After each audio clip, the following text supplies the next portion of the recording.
Hello folks, and welcome to another edition of Billy Maine Storytime. Today is November 21st, 2025. It's about 4 o'clock, and we're going to be running through some of the stories. It's been 2 months and about 5 days since we've done our story time. During that time, we had to change all of our, download all of our videos, edit them, so that we know what they were, and then upload them all to YouTube. Luckily, I'm a writer for a Billy Maine. We have another woman that does a lot of the background stuff. Her name is Ivy Quigley. She's amazing. Ivy did redesign the website last month, and she also helped upload all the videos to our new YouTube site. After this broadcast, this video will be archived onto YouTube. We will share a link with it when it's all done, but I can share a link to it on our Facebook page, and it is on our BillyMaine.org page. It's been a busy week. It's been a depressing week. It's been a frustrating week because we've lost 3 incredible activists in America. Over the week, we lost Alice Wong, we lost John Kelly, we lost Don Christien, who is a pioneer of medical marijuana activism in Maine. We're also going to talk about another attempt to legislate reversive therapies out of JRC.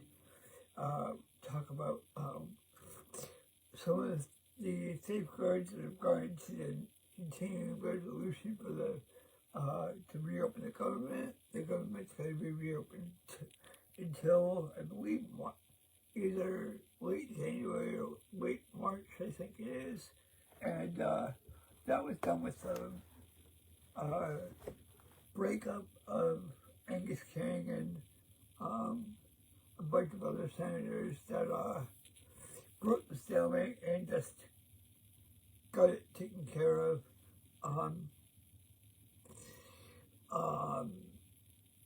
So people don't have to worry about food stamps, and there was also some things added to that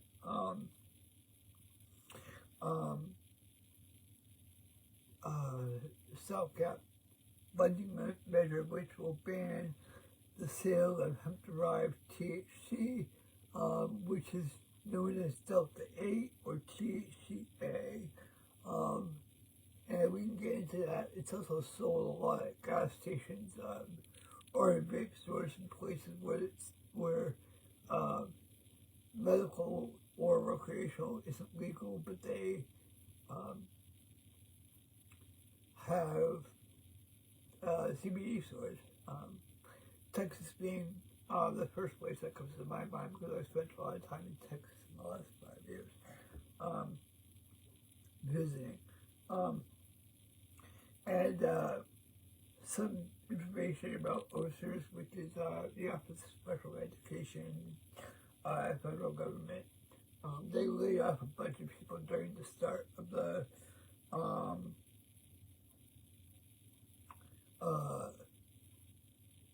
shutdown, and we'll get into that afterwards. So the first thing we have is Don Christien,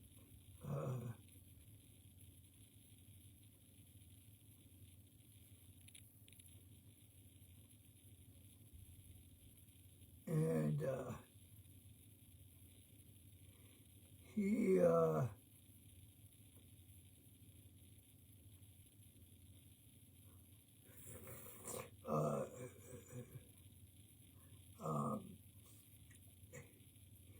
he was the founder of the Maine Locals back in the early 90s, which had a lot of activity. I know the first hemp stock was in 1991. It was on April 19th. We've shared it on Ability Maine.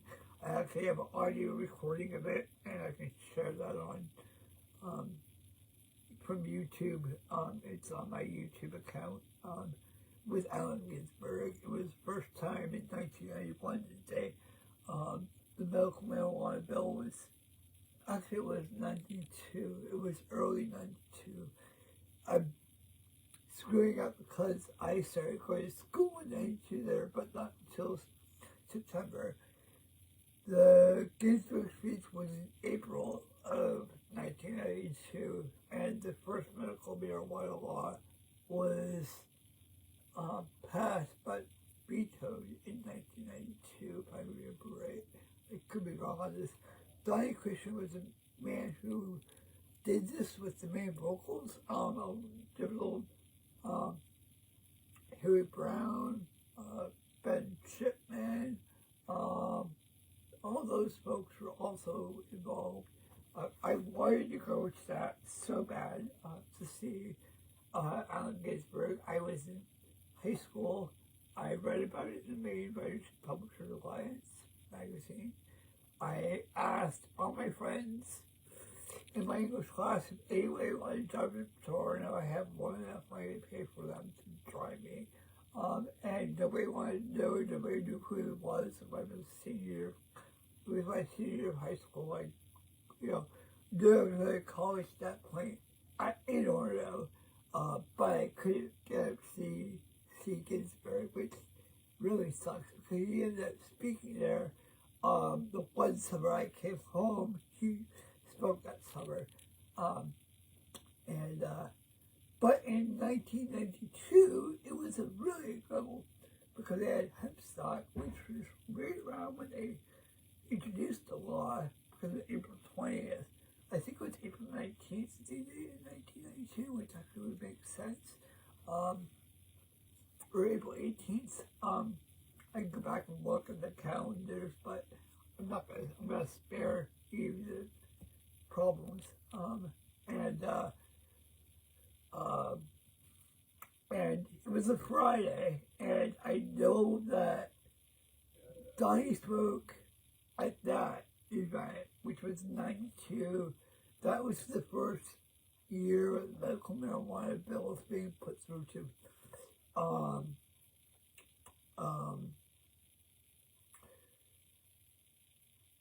the Maine legislature in 1998 and 99.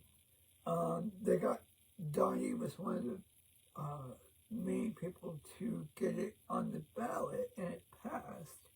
At that point, Senator King kind of made it derailed it by getting it in and then not really doing anything about it. You couldn't really, there were no dispensaries, there was no, in fact, there was no actual right to use it as an affirmative defense until sometime in 2002 or 2003, I know amended the law. Give me a break. Sorry about this. I have a new iPad cover. And I'm trying to get this done. So, in 1992, there was a amendment to allow for affirmative defense, which actually was taken away in 2009, and we put it back in 2011 with a bunch of other stuff. And that was with another group of activists, including Donnie. Donnie was having festivals for cannabis rights for at least the last 25 years, if not longer.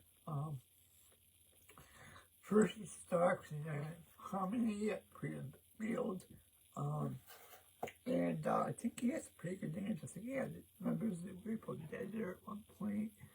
Vince Ballnick, I believe, played his fields or played a show with him. My friend Ben John, who's also a Maine vocals, early member, Green Party member, would be involved as well. So this is from the MMCM Peer Association. I'm going to read parts of what they say. Medical marijuana caregivers of Maine joined the entire cannabis community today in mourning the loss of one of Maine's most dedicated advocates. He passed away after a long illness, leaving behind a legacy related to the very foundation of cannabis rights, patient access, and community activism in our state. While his family is not yet released in obituary, I don't know if they have yet or not. This is from 2 days ago. Long before legalization was imaginable, Dottie stood on the front lines of cannabis reform through Maine vocals. He broke personal liberty, medical access, and prohibition with determination that never wavered.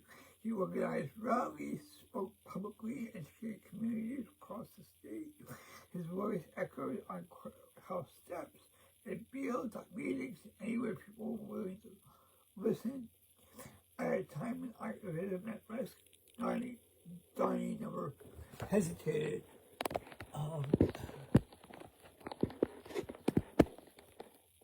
Thank you for bearing with me. I'm going to change this at some point, hopefully. I just can't get this to work right now, and I'm trying my best. Please bear with me. Sorry for being so right now.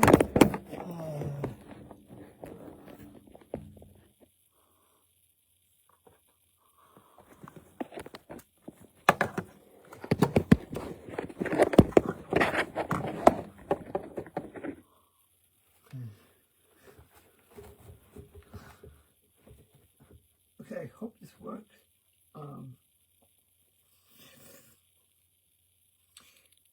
Here's why Maine stands where it does today. Several years ago, MCM gave Donnie a Lifetime Achievement Award, acknowledging his decades of leadership, advocacy, and sacrifice people individuals have shaped the movement the way he did. Donnie was a familiar presence at the MCM trade show. He consistently brought passion, history, a deep sense of unity. His booth was a gathering point for caregivers, activists, newcomers, and old friends. He shared his mission and admired his tenacity. His contributions to public advocacy and education will be part of Maine history and cannabis history forever. Maine Cannabis history and MMCM's history. Among Donnie's experience legacies is freedom, field, and harmony, a place they poured his heart, labor, and books. We've been to for decades, what together became a cultural landmark, a space where festivals, activism, music, cannabis, education, and community could coexist safely and openly. Under his direction, festivals such as Bring the Best, Harvest is Best, Hemp Stock and Germination, all grew into annual traditions cherished beyond Maine and cherished across Maine and beyond. Breeding Trail became a haven for people seeking acceptance, connection, and a serious sense of belonging. Donnie did not simply host events, he protected a sanctuary and built the community and created a home for thousands. The land itself will forever carry his spirit. In later years, Donnie had a long and difficult illness with the same bravery he brought to his activism. He show up, speak up and support others when his body would allow him to, even when it was really hard to do so. So thanks Donnie and Christien and to his family for all of their work. Again, I wouldn't be as lucky as I am right now had I not been able to reap the benefits of his law. I mean, literally, I became a medical marijuana patient before 2009. We were really, doing things quite by the, skin of our teeth and very secretly. But it was what we had to do to survive, which was pretty common in the world of being dying straight, me being gay, and having a disability that, isn't really well. I mean, I don't think neurological disabilities are still all that well accepted, or not accepted, but just I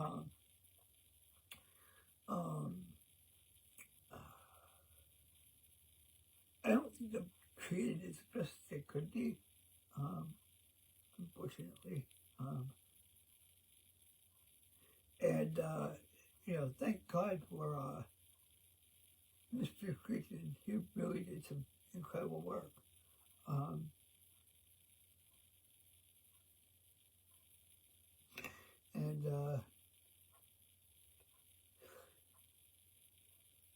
It is really important because, it's fortunately now Maine's caregiver industry is now was at one point the largest tax paying industry above lobstering and seafood and tourism combined. And with the recreational thing, I'm sure it's doing great, and it's because of that.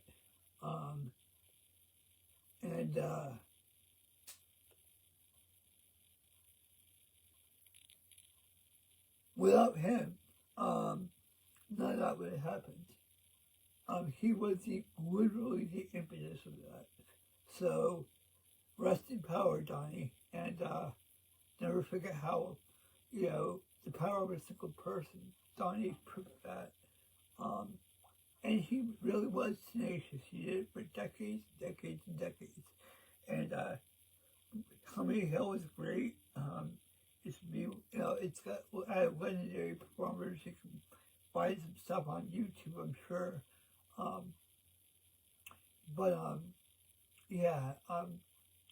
The other next person who passed away was Boston-based activist named John Kelly. John was a leader in the New England. He was leader of New England branch, and not dead yet. And he spoke passionately against assisted suicide. John actually, it was the medical marijuana bill, and 1 year in Massachusetts, the assisted suicide bill was up and that sort of thing, and they had to deal with the medical marijuana assisted suicide. And so it really became like, the medical marijuana people started really helping people to make a link between, medical marijuana is good and assisted suicide is not good. Well, this guy John, and John became, I believe he became a patient as well after that. And John was an incredible person. I've known him for at least 25 years. I saw him at a couple actions. He went to the premiere of my first movie, which was in Boston, but it is no longer available, although and that's not a bad thing. But let's talk about John Kelly. John Kelly was awesome. John Kelly was born February 26, 1958, and died on November 14th, 2025. Our incomparable disability rights champion, beloved colleague, and friend. This is written by Ian McIntosh, who is the CEO of Not Dead Yet. I wanted to write something about him, and I might, but right now I've been really kind of just too out of it and do it right now. Maybe later on this month, I can write something, but I think Ian kind of captured a lot more than I knew, so I don't feel bad if I don't. I think Ian really captured a lot more information than I knew.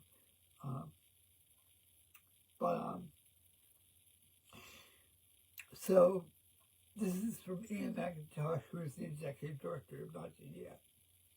It was profound satisfactory not surpassing Not Dead Yet singularly dear colleague and incomparable disability rights champion John Brian Kelly passed away peacefully in Boston this Friday, November 14th, 2025 at the age of 67. I thought he was much younger than that, but he looked really good for his age. Despite battling an unrelenting infection in the hospital since the latter part of September, John's legendary spirit remained on display throughout, communicating his winks and smiles until his peaceful passing. As communications director, as previously as regional director for Not Dead Yet, and as executive director for Second Thoughts, Massachusetts, and as chair of the Boston Disability Advisory Commission, John's expert knowledge and unwavering dedication to his work for disability rights worthy all who worked with or alongside him to do the same as he keep going when the going got tough, which he often has. With the Kelly family's permission, a brief excerpt from the forthcoming obituary bore light on John's life and legacy. In January of 1984, John had a sledding accident that left him with a high quadriplegic for the rest of his life. In the coming years, John became involved in disability rights issues in the Boston area where he lived. In 2012, the city of Boston, Mayor Thomas Menino declared July 26, 2012, John B. Kelly Day in the city of Boston, recognizing John for his ongoing efforts on behalf of the disability rights community.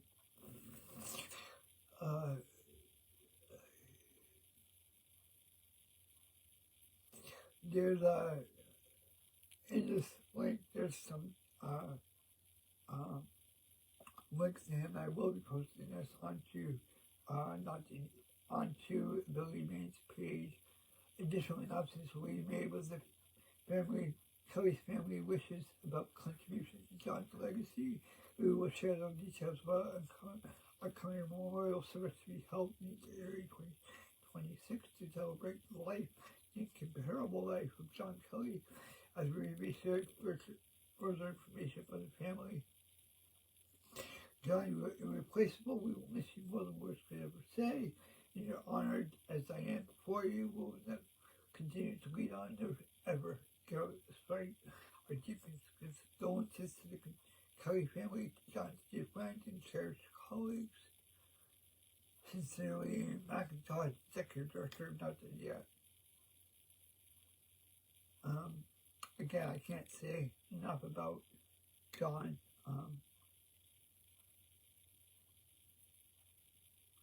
I'm going to copy that link, and I'm going to go to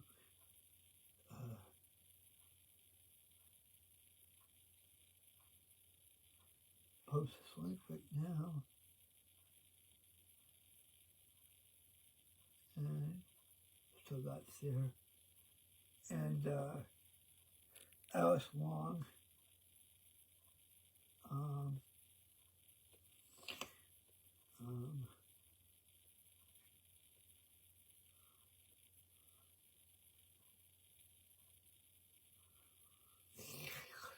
passed away on November 14th at UCSF Hospital due to an infection. She was 51 years old, lived in San Francisco, grew up in Indiana. Alice was the daughter to Henry and Bobby, the elder sister to Emily and Grace, the cat mom to Bert and Ernie, a dear friend to many. She'll be remembered as a fierce luminary in disability justice. An organizer, her work can be found at Disability Project. Her book's incredible. She has several books, I believe. As we more than income, perhaps small loss of Alice. We share her words that she keeps us from her memoir, You're the Tiger. The real gift a person can give is a web of connective tissue. If we love beautifully, our ancestors live among and speak to us through these incandescent filaments glowing from the warmth of memories. We would like to go to invite her friends, community, and her many friends to contribute to Alice's GoFundMe to continue the legacy of her work, to go from we link in bio with Senator update from my GoFundMe. I did share that. That's shared on the Billy Maine page already. And Alice was a really great person. I didn't know her personally. We may have had a couple brief interactions on Twitter, but nothing that I can see that I really had a real deep connection with her. She was literally like a rock star in her world, and I can't even imagine how amazing it must be to have her. She was a MacArthur Fellow. She had 3 books out. She went to Indiana University and Irwin University. She's an incredibly beyond words intelligent person, and I can't possibly begin to even touch the level of activism that she did. The cool thing is that my friend Alejandra, who has cerebral palsy and lives in New York City, did the audiobook to her disability visibility anthology. So I guess that's one interconnected piece that I was talking about in her writing. We have Allie, and Allie worked with deal closely with Alice and was awesome. So that's great. And additionally,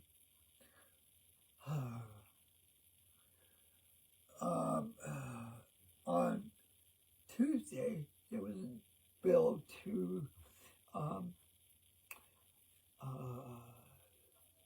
cancel or try and restrict the usage of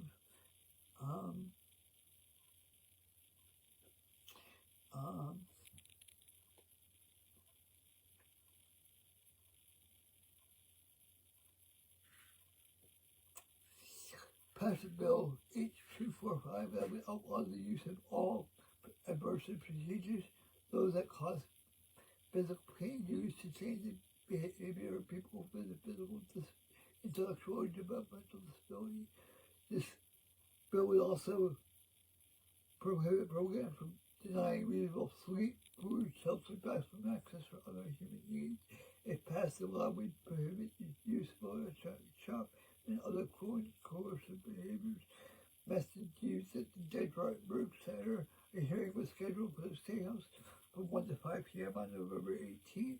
People could testify in person, virtually by Zoom, or submit written testimony. All testimony is written is welcome and important. Please plan to go to Boston, testify by Zoom, or submit written testimony. If you know anybody who happens to be a former resident or family member, or anyone that's worked there, they would love to know.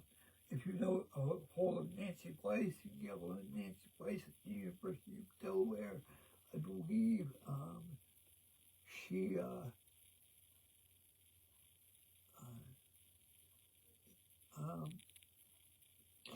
and I can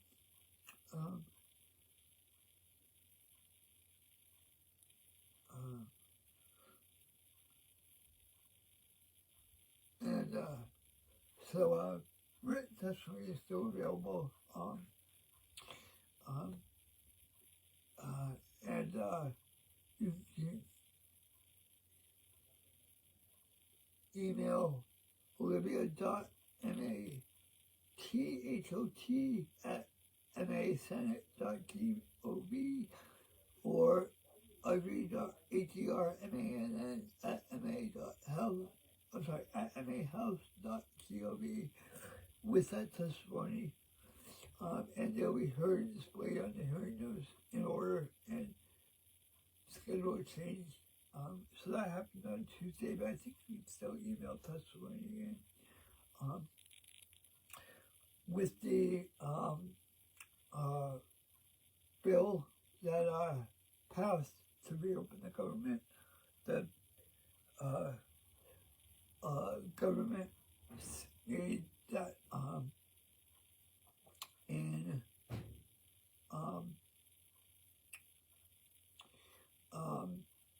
hemp-derived THC will be banned within a year.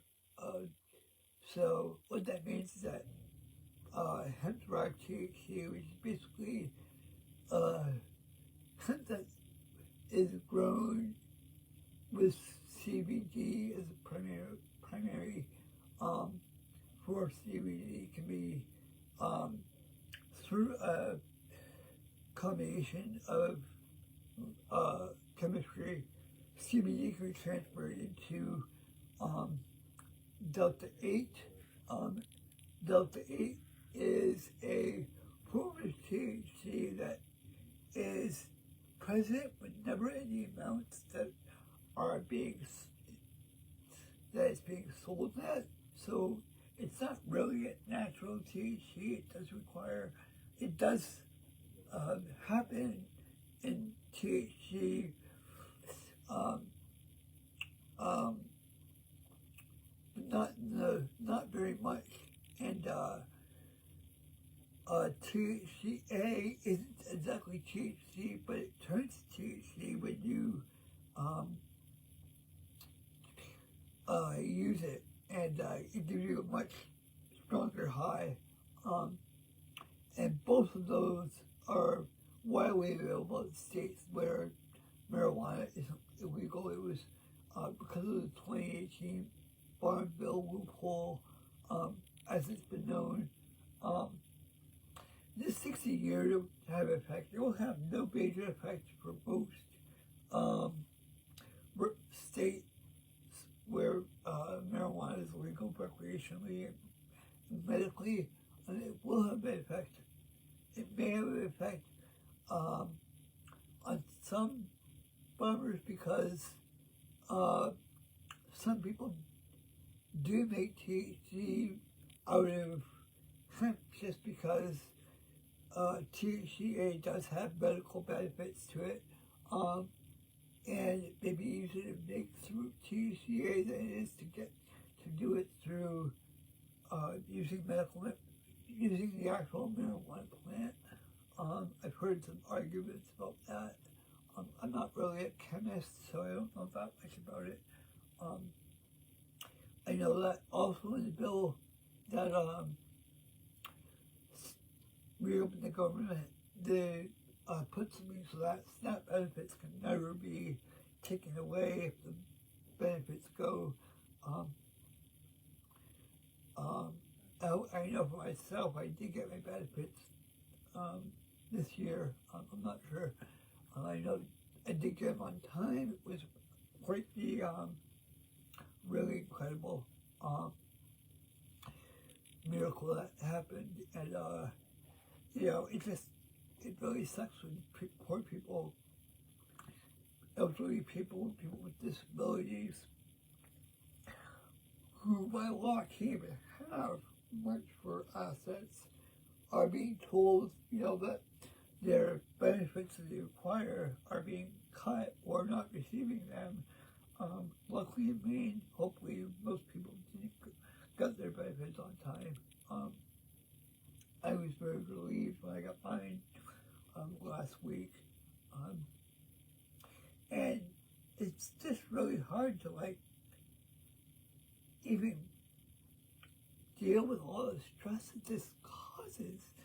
I mean, it must have profound impacts not only on the people, but the economy, you know, I mean, SNAP benefits help people who are from being hungry. I mean, we are supposedly the best country in this world.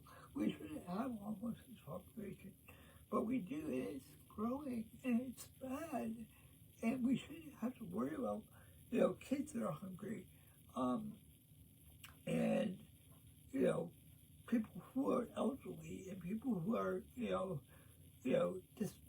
disabled people shouldn't have to worry about, parsing what they're eating each month, and, they're not, worry about, parsing their monthly benefits. I mean, it's hard, and our inflation rates don't keep up with the actual inflation, so, we get screwed there too. I mean, it's just, the rich get richer, basically the income divide just gets so bigger that it makes it difficult for anyone to get ahead unless you're ultra wealthy, or just lucky and could, have a nonprofit and can, have tax shelters and whatever. Additionally, a lot of people who were out of work and work for the federal government couldn't get, their benefits through Social Security, or letters from Social Security weren't coming. Somehow I got mine, but that's bizarre. And just trying to get through to, the state of Maine can be difficult at times. I mean, they're very understaffed. And that's the COVID issue. Post-COVID, it's been difficult. And, everything is more expensive. Everything is harder. And it's, very difficult to get through this shutdown. So, but we're back, and we are going to be uploading this to YouTube at some point, and we will be doing more of these, hopefully in the future. And one more thing, the federal Department of Education fired a lot of people that oversee the special education department, and as a result of that, the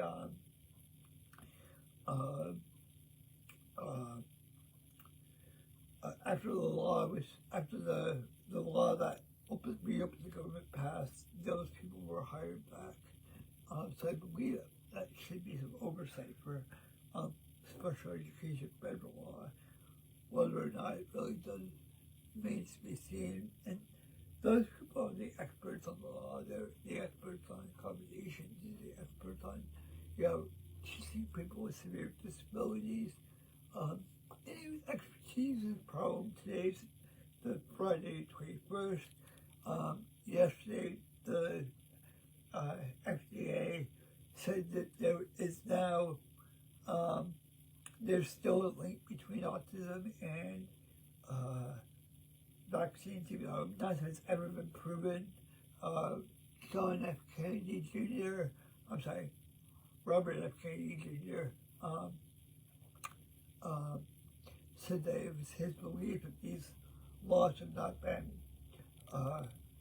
these vaccines have not been tested enough. Arthur Kaplan, who was quoted in the New York Times, said, well, yeah, that's the case. You can't say that Coca-Cola doesn't cause autism because you've never tested that thing. Not there either. But I mean, there's been enough tests, and RFK Jr. believes that the vaccines that you get in the first year of life are those dangerous ones. There's no scientific background for that, because he believes it. It gets on the FDA website. So please, it's just crazy times these days. And with all that, hopefully you have a great holiday, and realize that this is all done by colonial settlers. We're living on Wabanaki land in Maine, and you know, I'm grateful every day for everything. So thank you for listening and for catching us on a rebroadcast at your own time. Thank you so much, and have a great day.